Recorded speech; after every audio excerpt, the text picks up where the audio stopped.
नमस्कार, मी नम्रता वागळे. तुम्ही पाहताय एबीपी माझा. आज दिवसभरामधला खरा तर एक महत्त्वाचा प्रश्न, दिवसभर ज्याची चर्चा झाली तो म्हणजे दिघ्यांचा. वास्तविक केवळ दिघ्याचंच नाही तर अनधिकृत इमारतींचं ग्रहण हे राज्यातल्या सगळ्याच मोठ्या शहरांना लागलंय. नव्यानं विकसित होत असलेल्या शहरामध्ये हे पेव जरा जास्तच आहे. ठाण्यामधल्या दिघामध्ये 90 इमारती अनधिकृत असल्यामुळे त्या पाडण्याचे आदेश उच्च न्यायालयाने दिले होते, ज्याला सर्वोच्च न्यायालयाने त्यातल्या काही इमारती पाडण्याला स्थगिती दिलेली आहे. पण केवळ या स्थगितीने प्रश्न सुटतात का? तर नाही. कधी ना कधी या इमारतींवरती हातोडा चालणारच आहे. यामध्ये मुख्य मुद्दा मात्र नामानिराळा होतो, तो म्हणजे इमारतींवर कारवाई करून हा प्रश्न सुटणार नाहीये. मग या इमारती ज्यांनी उभारल्या त्या बिल्डरांच्या मुसक्या कधी आवळणार? या बिल्डरांना कोणी मदत केली? स्थानिक स्वराज्य संस्थांमधल्या कोणत्या अधिकाऱ्यांनी, कोणत्या भ्रष्ट अधिकाऱ्यांनी किती लाच घेत या बिल्डरांचे हे अनधिकृत प्लॅन पास केले? याची चौकशी मात्र कधी होणार? अनुत्तरित प्रश्न आहे अद्यापही. त्यांच्यावर कारवाई कधी होणार? केवळ इमारती पाडून नागरिकांना बेघर करण्यानं काय सिद्ध होईल? या सगळ्यांना छुपा राजकीय पाठिंबा आहे का? आणि सगळ्यात महत्त्वाचं म्हणजे या बेघरांचं पुनर्वसन कोण करणार? भ्रष्ट स्थानिक प्रशासनाचे अधिकारी की बिल्डर? या सगळ्याविषयी आपण आज चर्चा करणार आहोत. त्यासाठी माझ्यासोबत स्टुडिओमध्ये आहेत मनसेचे नेते प्रवक्ते अविनाश अभ्यंकर, त्याचबरोबर भाजप आमदार मंदा म्हात्रे, ज्या इथल्या स्थानिक आमदार आहेत त्या देखील चर्चेमध्ये मतं मांडणार आहेत. शिवसेनेचे नेते आणि माजी आयुक्त विजय नहाटा हे या चर्चेत सहभागी होत आहेत. त्याचबरोबर अगदी काही वेळातच याचिकाकर्ते राजीव मिश्रा हे या चर्चेमध्ये सहभागी होतील आणि राष्ट्रवादी काँग्रेसचे आमदार विद्या चव्हाण या देखील या चर्चेमध्ये सहभागी होणार आहेत. आपल्याला ही चर्चा सुरू करायची तत्पूर्वी एका स्थानिक महिलेची एक प्रतिक्रिया आहे. ती प्रतिक्रिया सर्व पॅनलवरच्या आपले जे गेस्ट आहेत त्यांनी ऐकावी अशी माझी इच्छा आहे. Please play the bite. आता आम्ही रस्त्यावर आहोत, अगदी रस्त्यावर काढलेलं आहे आम्हाला, आणि रस्त्यावर काढले ह्याची जबाबदारी गव्हर्नमेंट आहे. कारण का जेव्हा मतं घेतात, मताच्या वेळेला येतात, मतं पाया पडून हे करून मतं घ्यायला येतात, तेव्हा आम्ही दिसतो त्यांना. आता त्यांना कोणालाही आम्ही दिसत नाही, असं झालेलं आहे त्यांचं. गव्हर्नमेंट हे गव्हर्नमेंट आहे का काय आहे? आता अच्छे दिन आएंगे, कभी आएंगे अच्छे दिन? या ऐसे अच्छे दिन आएंगे क्या? सरकारने कुठल्याही प्रकारे दिलासा दिलेला नाही, अजिबात दिलेला नाहीये कोणी पण. अच्छे दिन कधी येणार? मतं मागायच्या वेळेला आमचे पाय धरणारे हे राजकीय नेते आता कुठे गेले? आमचा विसर त्यांना का पडला? साहजिक आक्रोश आहे इथल्या लोकांचा, कारण ती बेघर होत आहेत. त्यांच्या ऐन पावसाळ्याच्या तोंडावरती त्यांच्या डोक्यावर असलेलं छप्पर हे कुठेतरी निघून जाते आणि आता पुढे काय? हा एक खूप मोठा प्रश्न त्यांच्यासमोर आहे. आणि ही सगळी निम्न मध्यमवर्गीय स्तरामधली नागरिक आहेत. आपण मंदाताईंकडे जाणार आहोत. मंदा म्हात्रे, अच्छे दिन येणार कुठे? या नागरिकांच्या प्रश्नाचं उत्तर आहे तुमच्याकडे? येणार कधी आमच्याकडे अच्छे दिन? नागरिक विचारतात. असं आहे की दिघ्यामधली जी बांधकामं होती ती MIDCच्या जागेवर झालेली होती. आणि MIDCच्या जागेवर झाल्यानंतर याचिकाकर्त्यांनी याचिका हायकोर्टात दाखल केली होती. आणि ही जी घरं जी बांधली गेली होती ती काय एका रात्रीत बांधली गेली नव्हती. ही जवळजवळ 8 ते 10 वर्ष सातत्याने बांधली जात होती. आणि त्यावेळी तिथले राज्यकर्ते, तिथले पोलीस यंत्रणा, तिथली अधिकारी यंत्रणा ही बघायची भूमिका घेऊन त्यांना सपोर्ट करत होती. आज या सगळ्या यंत्रणेमुळे आज हे गरीब लोक बेघर झालेले आहेत. याच्या सरकारचा काय दोष आहे? सरकारने सांगितलं का अनधिकृत बांधकाम बांधा आणि त्याच्यात राहायला जा? हे भूमाफिया ज्यांनी घरं बनवली, ज्यांनी इमारती उभ्या केल्या, ते आता आहेत कुठे? तिथले लोकप्रतिनिधी, आज आम्ही तिथे गेलेलो, एकही नव्हता. तर आज आपण अच्छे दिन बोलतो, अच्छे दिन येणारच. पण आज ही जी दिघ्याची परिस्थिती आहे ती फार वेगळी आहे. कॅम्पोकोलाची परिस्थिती वेगळी होती. ती त्यांच्याच इमारतीवर 4 इमले होते. आणि इथे आज जवळजवळ 92 इमारती आज उभ्या राहिलेल्या आहेत. आणि या 92 इमारतीमध्ये हे बिचारे गोरगरीब आपली शेती, दागदागिने सगळं विकून स्वस्तात घरं मिळतात म्हणून राहायला आलेले आहेत. माझं एकच सरकारकडे म्हणणं आहे की जे जे दोषी आहेत त्यांच्यावर पहिली कारवाई झाली पाहिजे आणि मगच या दिघावासियांवर व्हायला पाहिजे. आज सरकारच्या माध्यमातून आपण नवीन कायदा आणून आज सुप्रीम कोर्टामध्ये एकच बिल्डिंग सुटली गेलंय, पण त्याच आदेशानुसार आम्ही दुसरी बिल्डिंग पण कशी सुटेल त्याच्यासाठी उद्यापासून प्रयत्न करणार आहोत. आज ही गोरगरीब जनता आहे ही पावसाळ्यामध्ये बेघर झालेली आहे. आज शाळा सुरू झालेली आहे. हे विद्यार्थी जातील कुठे पावसाळ्यात? खरोखरच आज एक मुलांचं आहे, मी कामावर जातो आणि लगेच फोन येतो घर पाडायला येणार. आम्ही यांच्या बरोबर आहोत, सोबत आहोत, यांच्या भावनांची सोबत आहे. मी एक महिला आहे, मला माहितीये घर किती महत्वाचं आहे हो. जीवनामध्ये. आणि आज माझ्या आया बहिणी रडतात, आक्रोश करतात. नाही, खरंच नक्कीच मला साहजिक बरं त्यांचा वाटेल का? आक्रोश हा साहजिक अजिबात आहे वाटणार म्हणताई, नाही. कारण ऐन इतका आम्हाला पावसाळ्याच्या support तोंडावर करताय. जाणार कुठे हा प्रश्न ह्या नागरिकांना पडलेला आहे. आपल्यासोबत विजय नहाटा आहेत, जे माजी आयुक्त राहिलेले आहेत आणि आता सध्या सेनेचे नेते आहेत. ते विजय नहाटा, यामध्ये एक जर बघायला गेलं तर या अनधिकृत इमारतींना कोणत्या तरी भ्रष्ट अधिकाऱ्याने या ठिकाणी परवानगी दिलेली आहे, त्याशिवाय ह्या इमारती उभ्या राहिलेल्या नाहीत. अशा प्रकारचं हे स्थानिक प्रशासनामधल्या अधिकाऱ्यांचं आणि इथल्या स्थानिक राजकीय नेत्यांचं आणि बिल्डरांचं जी मिलीभगत आहे, त्याच्यावरती तुम्ही थोडासा प्रकाश पाडावा असं वाटतं.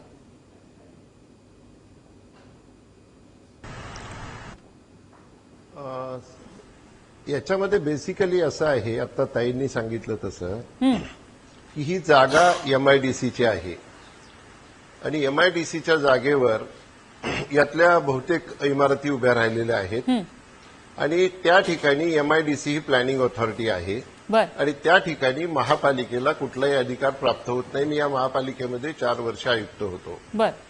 मात्र या इमारती ज्यांनी बांधलेल्या आहेत त्याच्याबद्दल त्या सगळ्या भागातल्या लोकांना आणि संबंध शहरामध्ये कल्पना आहे की राष्ट्रवादीच्या नगरसेवकांनी या इमारती बांधलेल्या आहेत. एमआयडीसीकडे रेव्हेन्यू डिपार्टमेंट सारखी, पोलीस डिपार्टमेंट सारखी किंवा महापालिकेसारखी वेगळी आणि मोठी यंत्रणा नसते आणि त्याचा गैरफायदा घेऊन या नगरसेवकांनी त्या ठिकाणी त्या इमारती बांधल्या. त्याच्याविरुद्ध जेव्हा हायकोर्टामध्ये मॅटर गेलं त्यावेळी आम्ही एमआयडीसीमध्ये गेलो, पोलीस डिपार्टमेंटमध्ये गेलो, महापालिका आयुक्तांकडे गेलो आणि या लोकांनी, ज्यांनी आता लोकांना बेघर करण्याची वेळ आणलेली आहे, यांना पहिले यांचं नगरसेवक पद रद्द करा, यांच्याविरुद्ध क्रिमिनल केस करा, यांना जेलमध्ये टाका, अशा प्रकारची भूमिका घेतली. सुदैवाने एमआयडीसीने त्यांच्याविरुद्ध फौजदारी केसेस दाखल केल्या.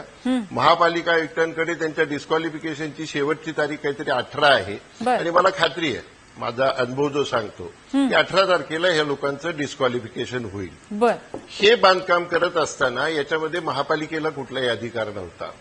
मात्र एमआयडीसीकडे यंत्रणा नाही याचा गैरफायदा घेऊन आणि तत्कालीन मंत्री किंवा आमदार असतील, खासदार असतील, यांनी या परिस्थितीचा फायदा घेऊन त्या ठिकाणी अशा 90 इमारती उभ्या केल्या, त्याच्यामधून प्रचंड पैसा मिळवला. आणि आता मला आठवण झाली, ताई आता म्हणत होते की ते लोक गेले कुठे सगळे राष्ट्रवादीचे. एक मिस्टर इंडिया नावाचा पिक्चर होता अनिल कपूरचा, त्याच्यामध्ये त्याने एक विशिष्ट घड्याळ हातामध्ये बांधलं की तो अदृश्य व्हायचा. मला वाटतं या सगळ्या तत्कालीन जी मंडळी, नेते मंडळी स्वतःला म्हणतात, ही घड्याळं घालून घरामध्ये बसलेली अदृश्य झालेले आहेत आणि मला आश्चर्य वाटतं की लोक रस्त्यावर येतात. सकाळी एक आपल्यासोबत आहेत ना राष्ट्रवादीचे प्रतिनिधी, आपल्यासोबत आहेत. राष्ट्रवादी काँग्रेसचे आमदार विद्या चव्हाण या चर्चेत सहभागी झालेले आहेत. आपण त्यांच्याकडनं तुम्ही जे आरोप केले त्याचं स्पष्टीकरण घेऊया. विजय नहाटा, जे माजी आयुक्त आणि सध्या सेनेचे नेते आहेत, आणि थेट आरोप केले की हे सगळे राष्ट्रवादीचे नगरसेवक आहेत. नाही, त्यांनी अतिशय, त्यांचं मी स्वागत करेल त्यांच्या भूमिकेचं, की त्यांनी जे सांगितलंय की जिथे अनधिकृत बांधकामं करणाऱ्या नगरसेवकांवर कारवाई व्हायला पाहिजे, पण फक्त राष्ट्रवादीच्याच नगरसेवकांवर कारवाई व्हायला पाहिजे का? तर वागळे इस्टेट जी आहे तिथे 6 मजल्याच्या इमारती ज्या अनधिकृत आहे तो एकनाथ शिंदेचा एरिया येतो. त्याचप्रमाणे चिंचपाडा इथे चौगुल्यांचा एरिया येतो. इथे किती अनधिकृत आता बोलू दे, आता मध्ये बोलू नका. उज्ज्वला जंजाळ यांनी दुर्गा प्लाझा जो बांधलेला आहे तिथे कोर्टाने स्टे आणलेला आहे, तरी सुद्धा कंटेम्प्ट ऑफ कोर्ट होऊन सुद्धा त्याच्यामुळे बाकीच्या लोकांचे घरं पडले, पण उज्ज्वला जंजाळ यांचं पडलं नाही. जयंत केळकर यांच्या आमदार आहेत, त्यांच्या मतदारसंघात 80% अनधिकृत बांधकाम आहेत. तर जो न्याय तुम्ही गवत्यांना लावताय तो सगळ्यांना लावणार का, हा पहिला प्रश्न आहे. तो सगळ्यांना लावा. डिस्क्वालिफिकेशन व्हायचं असेल तर सगळ्यांचं व्हायला पाहिजे. आणि आपण जे म्हणतोय अधिकृत अनधिकृत, तर त्या ठिकाणी मला महत्वाचा मुद्दा मांडायचा आहे की हे जे इथले नगरसेवक तुम्ही जे म्हणताय गवते, ते पूर्वीपासूनचे आदिवासी आणि कोळी समाजाचे लोक आहेत. ते काय आज नगरसेवक झालेले नाही, त्याच्यापूर्वी सगळे शिवसेनेचेच नगरसेवक होते. आज 10 वर्षापूर्वी ते झालेले आहेत. आणि ह्या जमिनीमधली 250 एकर जमीन ही गवत्यांची आहे, तांडेलांची 150 एकर आहे, नाईकांची 750 एकर आहे. आणि हे आदिवासी आणि कोळी समाजाचे लोक गेले 5 वर्षे परंपरागत त्यांचा शेतीचा व्यवसाय, भात शेतीचा ह्या ठिकाणी करत असताना त्यांच्या कुटुंबाचे, म्हणजे 1980 साली ह्या ठिकाणी सरपंचाने सांगितलेलं आहे की ह्याला तुम्ही गावठण डिक्लेअर करा, पण अजूनपर्यंत झालेलं नाही. परंतु इथे राजकारण कुठे सुरू झालं तेही सांगते. ज्यावेळेस चौगुल्यांनी नगरसेवक म्हणून चौगुले राष्ट्रवादीमध्ये होते, त्यांना तिकीट मिळालं नाही, ते याच्यामध्ये गेले, शिवसेनेमध्ये गेले आणि मतमोजणी सुरू झाल्यानंतर चौगुले पुढे होते, परंतु दिघ्याच्या मतपेट्यांची मतमोजणी सुरू झाल्यानंतर ते मागे पडले आणि हारले.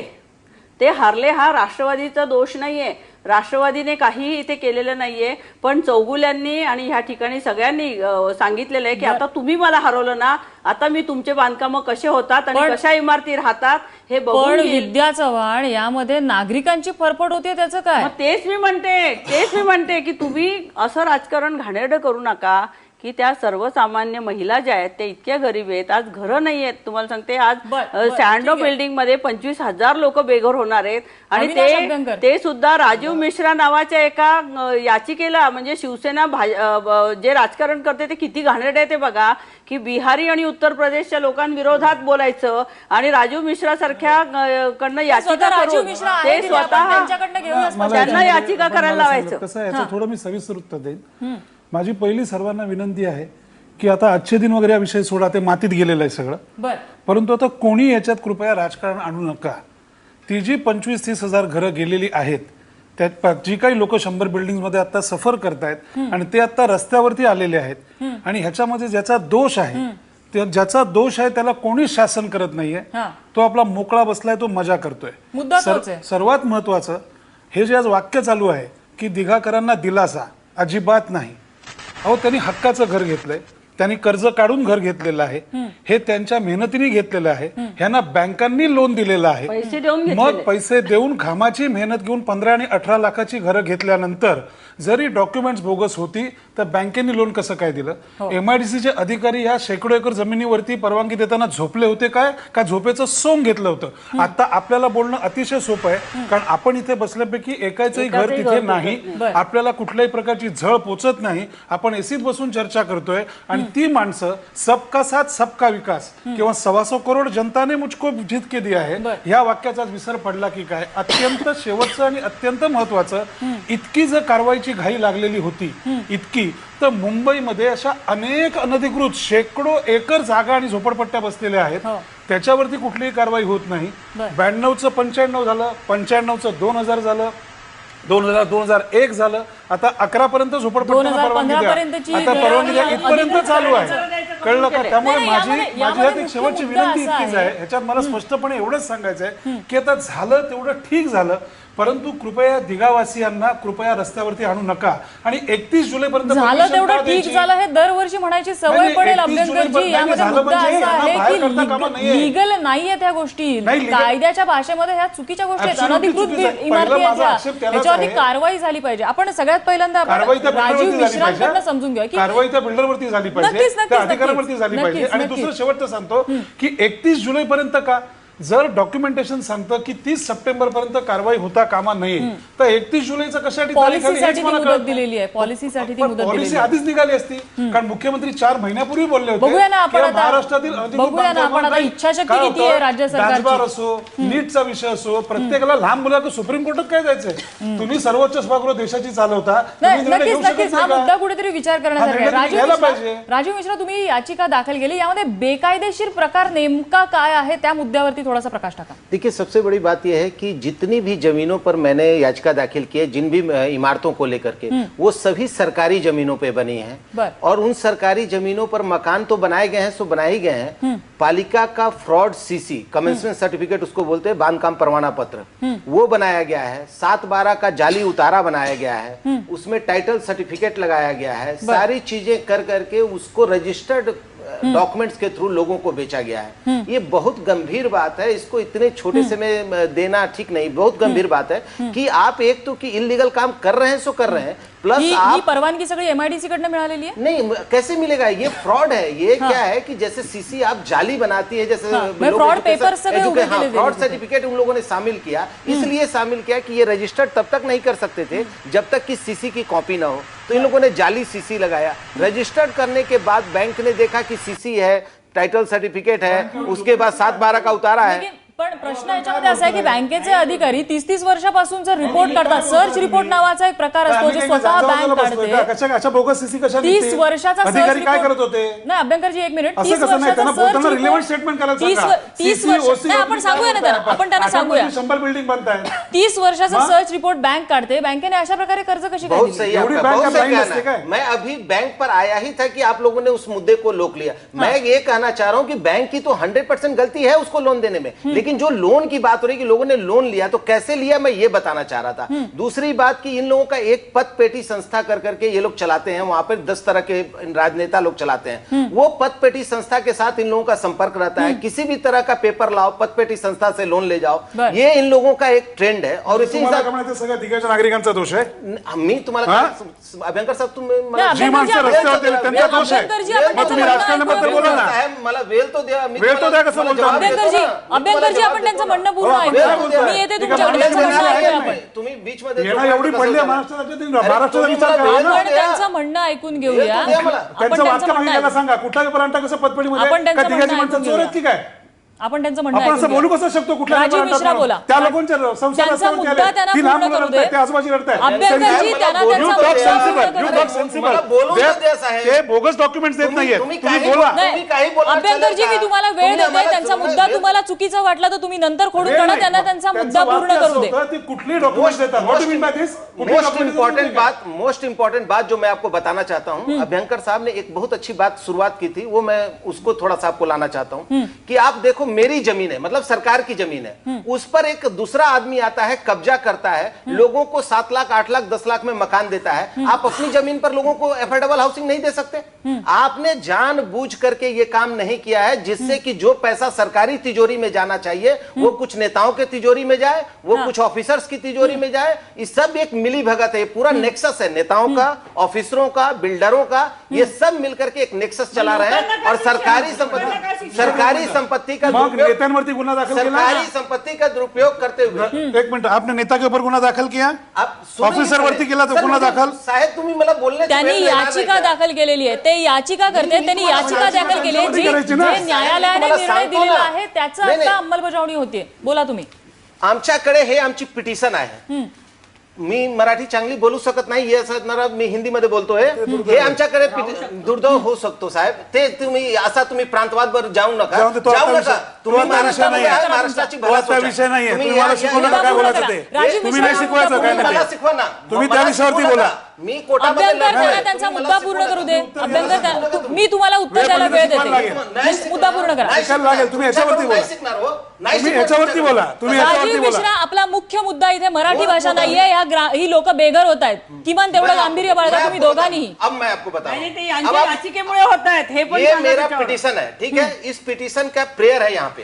इसमें क्लियर लिखा है हाँ। कि जो लोग इसको बनाने के दोषी हैं हाँ। या जिन लोगों ने ऐसे निर्माण कार्य को सहयोग किया है, हाँ। उन सबों के ऊपर एफआईआर करके उनको गिरफ्तार करें, उनकी पूरी संपत्ति को जब्त करें और उससे जो लोग बेघर होने वाले हैं उनको कंपनसेट करें। ये मैंने बोला। इसके समर्थन में मैंने Deepak Kumar Mukherjee versus West of Bengal, इसका मैंने सुप्रीम कोर्ट का जजमेंट लगाया। हाँ। फिर एक पटना का जजमेंट लगाया बंदर बगीचा का, जिसमें सुप्रीम कोर्ट ने 7,200 रुपए पर स्क्वायर फीट के हिसाब से बेघर होने वाले लोगों को पैसा दिलवाया है। हा, म्हणजे तुम्ही याचिका करताना यामध्ये सगळी ज्यांची कोणाची मिली भगत आहे, ज्यांनी कुणी हे बेकायदेशीर काम केलेले त्यांच्यावरती कारवाई व्हावी अशी तुम्ही मागणी केलेली आहे. ठीक आहे, आपण या ठिकाणी एक छोटासा ब्रेक घेणार आहोत. ब्रेक नंतर आपण मंदा म्हात्रेंकडून याचं स्पष्टीकरण घेऊया की कोर्टाचे आदेश येईपर्यंत हे सरकार वाट पाहणार आहे काही कारवाई करण्यासाठी. छोटासा ब्रेक, लगेचच परत येतोय.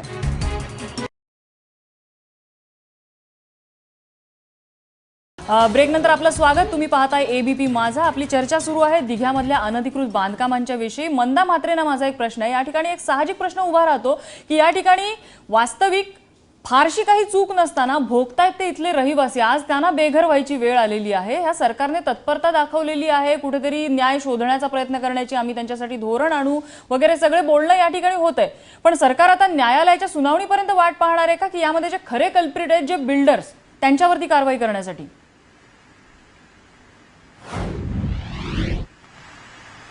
असं आहे मॅडम की मगाशीच आमच्या विद्याताईंनी सांगितलं की ग्रामपंचायतीची जागा होती.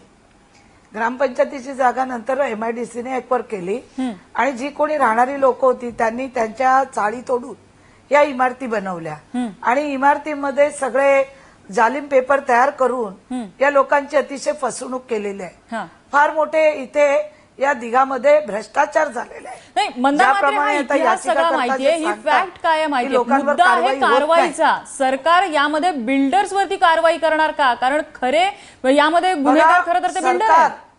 सरकारने जर राजकारण करायचं असतं, ऐका, सरकारने राजकारण करायचं असतं तर माननीय मुख्यमंत्र्यांनी हे निवेदन केलं नसतं की 2015 पर्यंतची घरे आम्ही कायमस्वरूपी करू, दिघावासियांसाठी नवीन कायदा आणू. अहो मंदा मात्रे 2015 पर्यंतची घरं अधिकृत करण्याची वेळ आज आली. आणखी 4 वर्षांनी 2017 पर्यंतची घरे अधिकृत करण्याची वेळ येईल. मुद्दा आहे अनधिकृत बांधकामं होत आहेत आणि ते करणाऱ्या बिल्डर्सवर कारवाई कधी होणार आहे? एकाही बिल्डरवर कारवाई झाली पण नाही. या राज्याचे माननीय मुख्यमंत्री, ऐका, मला बोलून तर द्या, माझं ऐकून तर घ्या ना.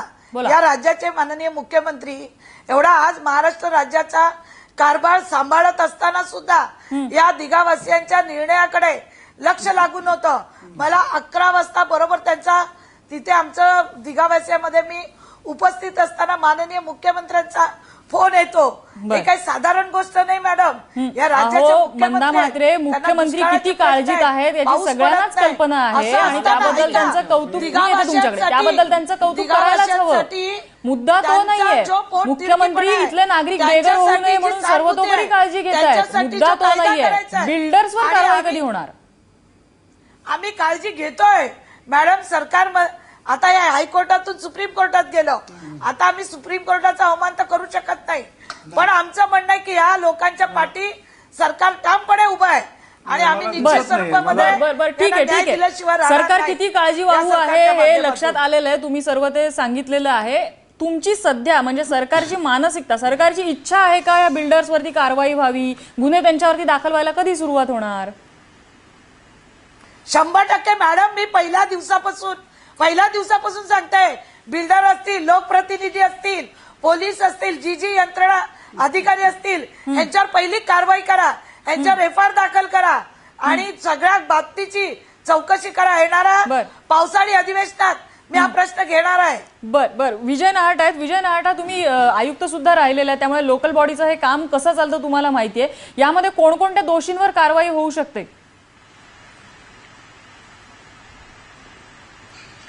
ऑलरेडी याच्यामध्ये दोषींवर कार्यवाही झालेली आहे. 8-10 बिल्डरच्या विरुद्ध फौजदारी गुन्हे दाखल झालेले आहेत. मगा मी जो उल्लेख केला, नवीन गवते आणि त्यांच्या फॅमिलीतले जे नगरसेवक आहेत त्यांच्यावर अटक वॉरंट निघालेला आहे. जिल्हा न्यायालयाने त्यांचा अटकपूर्व जामीन नामंजूर केलेला आहे आणि त्यांना हायकोर्टाकडून टेम्पररी कुठल्या तरी टेक्निकल ग्राउंडवर जामीन मिळालेला आहे. तो कुठल्याही क्षणी रद्द होईल, म्हणजे कार्यवाही चालू आहे. मला फक्त इतकंच सांगायचंय की यथा राजा तथा प्रजा यांच्या, ऐकून घ्या एक मिनिट, यांच्या नेत्यांनी याच एमआयडीसी मध्ये 40 एकर जागा हडपली होती आणि 200 कोटी रुपयाची जागा संदीप ठाकूर नावाच्या ऍक्टिव्हिस्टने हायकोर्टामध्ये जाऊन ती परत एमआयडीसीकडे दिली. त्याच्यामुळे त्यांचे हे जे चेले सपाटे आहेत, मग आम्ही म्हटलं, त्यांच्या विरुद्ध ऑलरेडी गुन्हे दाखल झालेले, त्यांना जेलमध्ये पाठवण्याशिवाय पर्याय नाही. आणि सगळ्यात महत्वाचा जो मुद्दा सगळे आपण उपस्थित करत आहोत की या लोकांचं काय होणार, तर मला असं वाटतं की सुप्रीम कोर्टामध्ये सरकारने एका दिवसामध्ये हायकोर्टाच्या निर्णयानंतर गेलेला आहे. सन्माननीय मुख्यमंत्री, सन्माननीय पालकमंत्री, खासदार राजन विचारे, माझे सहकारी चौगुले, या सगळ्या लोकांनी एका दिवसामध्ये हालचाल करून सुप्रीम कोर्टाकडून स्टे घेतलेला आहे. 31 जुलैची मुदत आहे. ती मुदत मला असं वाटतं, माझा अनुभव असं सांगतो की ती वाढवून मिळेल आणि शासनाने याच्यामध्ये ज्या बिल्डिंग आहेत या बिल्डिंग रेग्युलराईज करणं, ठीक आहे. म्हणजे थोडक्यात यामध्ये कुठेतरी टोलवाटोलवी आणि पुढे ढकलत राहणं हा प्रकार सुरू राहणार आहे असं दिसतंय. सुप्रीम कोर्टाने असं म्हटलेलं आहे. एक सेकंद फक्त आपला घेतो.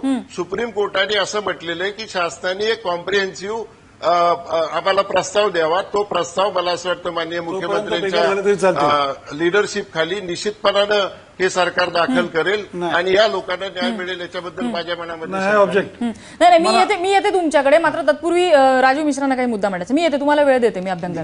बहुत अच्छा हुआ कि आपने नाहटा साहब को यहाँ बुलाया है, क्योंकि ये पालिका कमिश्नर रह चुके हैं. मैं 2009 में नाहटा साहब जब कमिश्नर थे तब मैंने इनको सबसे पहले खत दिया था और बताया था कि इस तरह की बातें हो रही हैं. 2009 से लेकर के 10-11 के बीच तक नाटा साहब वहां पर कमिश्नर के रूप में काम किए हैं, लेकिन उन्होंने कोई कार्रवाई नहीं की। पहला बात तो मैं ये बताना चाहता हूँ। दूसरी बात ये बताना चाहता हूँ कि नाटा साहब अभी शिवसेना को रिप्रेजेंट करते हैं और मंदाताई बीजेपी को रिप्रेजेंट करती है। कमिश्नर को अधिकार नहीं रहता। मैं बता देता हूँ नाटा साहब, कॉलम बता देता हूँ मैं किस सेक्शन के अंतर्गत रहता है। Maharashtra municipal corporation act, Maharashtra municipal corporation act section 260, आपको जानकारी बिल्कुल नहीं है। कमिश्नर आप सुनिए, Maharashtra municipal corporation act section 260 के अंतर्गत म्युनिसिपल कॉर्पोरेशन को यह पूरा पावर है कि उसके जुडिक्शन में अगर कोई अवैध निर्माण कार्य चल रहा है तो 24 घंटे के अंदर आप उसको डिमोलिश कर सकते हैं। पावर बोले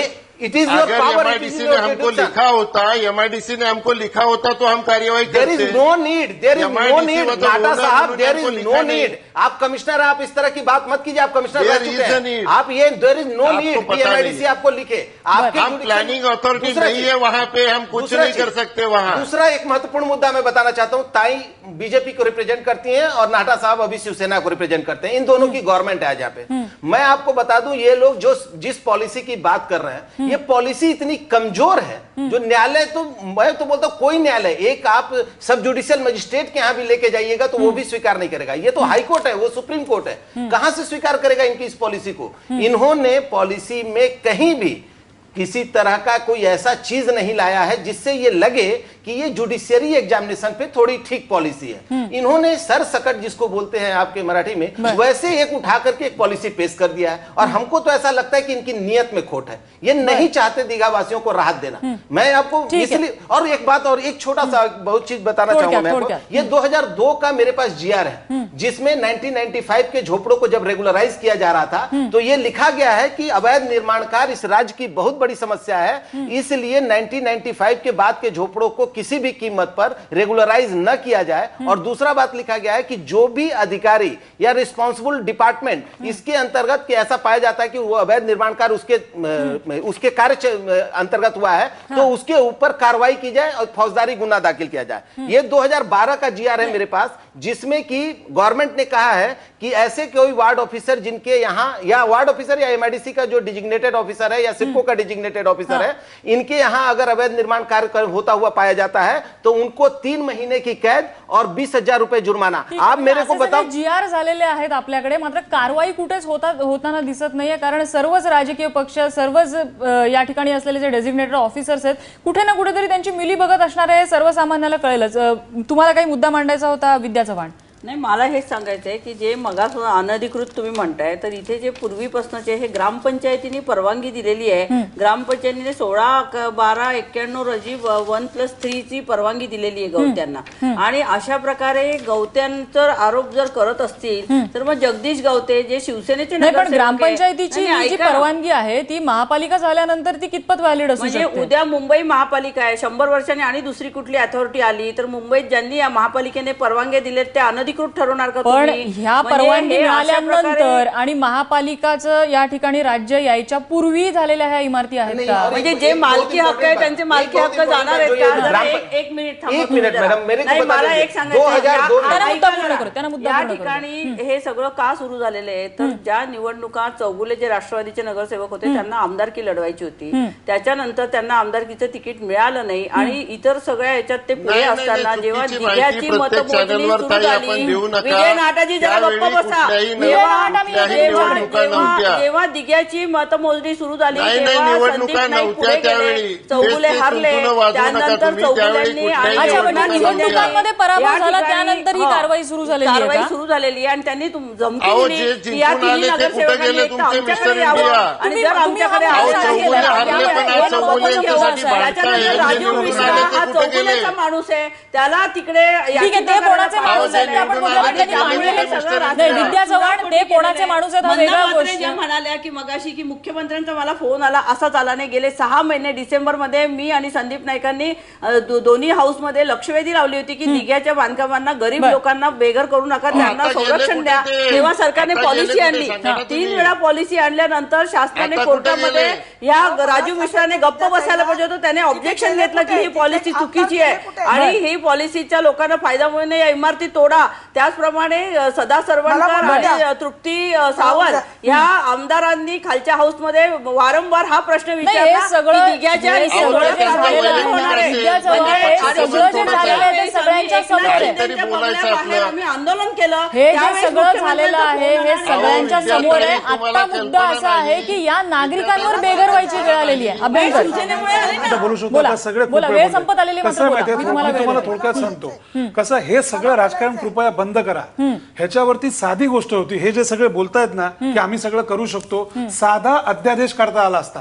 हा जो घोळ चाललाय ना आणि हे जे दळण चालू आहे ना यांचं 6 महिने, सुप्रीम कोर्ट हायकोर्टचा संबंध काय तो आणि सरकारमुळे जसा नीटचा अध्यादेश काढला तसा ह्याचा अध्यादेश काढता आला नसता का? कळलं का? हे फक्त नागरिकांची खेळणं चालू आहे. अत्यंत खालच्या दर्जाचं राजकारण चालू आहे. एक साधा अध्यादेश काढला असता तर या अध्यादेशांमुळे किंवा एक काय चुकलं, एखादा कॅम्पा कोलातला माणूस आणून तिथे जर ठेवला असता, कारण ते उच्चभ्रू आहेत, हे इकडे सर्व बिचारे हातावरचं पोट ह्यांना काय कळणार? मला एकच गोष्ट कळत नाहीये, आपण जे अनधिकृत ह्यांची काय चूक आहे? ही जी कुटुंब आज रात्री रस्त्यावरती नाही, आलेली नक्कीच आहेत, तुम्ही ह्यांचा अत्यंत दोष आहे, valid ह्यांची point काय या चूक ठिकाणी आहे? मांडलेला आहे. कुठला अत्यंत अध्यादेश तुम्ही काढायचा अत्यंत नाही, valid point या नुसतं ठिकाणी दळण मांडलेला बसायचं. हे बघा ताई, एक मिनिट, 11 वाजता फोन आला. 11 वाजता फोन याचं कारणच नाहीये. याच्यावरती 6 महिने आधीच कारवाई व्हायला पाहिजे होती. जेव्हा फेब्रुवारीमध्ये सन्मान्य मुख्यमंत्री म्हणाले होते की अनधिकृत बांधकामं अधिकृत होतील आणि मला वाटतं मुंबईमध्ये अशी लाखोच्या संख्येने लोक राहत आहेत मुंबई काय, राज्यातल्या प्रत्येक मोठ्या प्रत्येक भागात राहत अशा आहेत, बरोबर आहे? अनधिकृत आणि बांधकामांचा साधा प्रयोग कुठलेला अध्यादेश आहे. निघाला का नाही? या चर्चा आपल्याला बोलणं पुन्हा सांगतो, आपल्याला खूप ह्याच्यामध्ये नक्कीच आपण जर नक्कीच सफल म्हणजे झालो असतो तर म्हणजे काय झालं यामध्ये असतं? राजकारण हे इतकं परवडणारी घरं देत नाही, नक्कीच यामध्ये राजकारण हे का केलं जात आहे, राजकारण केलं जातं हे समोर येतं. एखाद्या गोष्टीची यामध्ये पूर्ण एक मुद्दा आता अभ्यंकरांनी या ठिकाणी मांडलेला आहे की कॅम्पा कोला वासीय त्या ठिकाणी सुद्धा इमारतीचा काही भाग अनधिकृत होता आणि आता दिघा वासीय त्या ठिकाणी सुद्धा अनधिकृत आहे असा दावा केला जातोय. मग कॅम्पा कोला वासियांना एक न्याय आणि दिघा वासियांना दुसरा न्याय असं का? हा साहजिक प्रश्न विचारला जातो आणि आता ही चर्चा आणि चर्चेमध्ये झालेले आरोप प्रत्यारोप पाहता खरोखरच यामध्ये राजकीय इच्छाशक्ती आहे का? जे यामधले खरोखर गुन्हेगार आहेत, बिल्डर्स असतील किंवा या ठिकाणचे भ्रष्ट अधिकारी असतील ज्यांनी या परवानग्या दिलेल्या आहेत, ते त्यांच्यावरती कधी कारवाई होणार नाही, ती कारवाई करण्याची सरकारची इच्छाशक्ती आहे का? असा सामान्य प्रश्न, साधा प्रश्न जर इथल्या नागरिकांनी विचारला तर आत्ताची या चर्चेवरती या सगळ्यांचे सूर पाहता त्याचं उत्तर त्या नागरिकांना कदाचित मिळालेलं असेल. त्यांनी आशा कोणत्या मुद्द्यावरती करावी ह्या प्रश्नाचं उत्तर फक्त आता सरकारने द्यावं म्हणजे त्यांना समाधान होईल. या चर्चेसाठी सर्व मान्यवरांनी वेळ दिला त्याबद्दल त्यांचे आभार. माझा विशेषमध्ये इथेच थांबतोय. बघत रहा एबीपी माझा.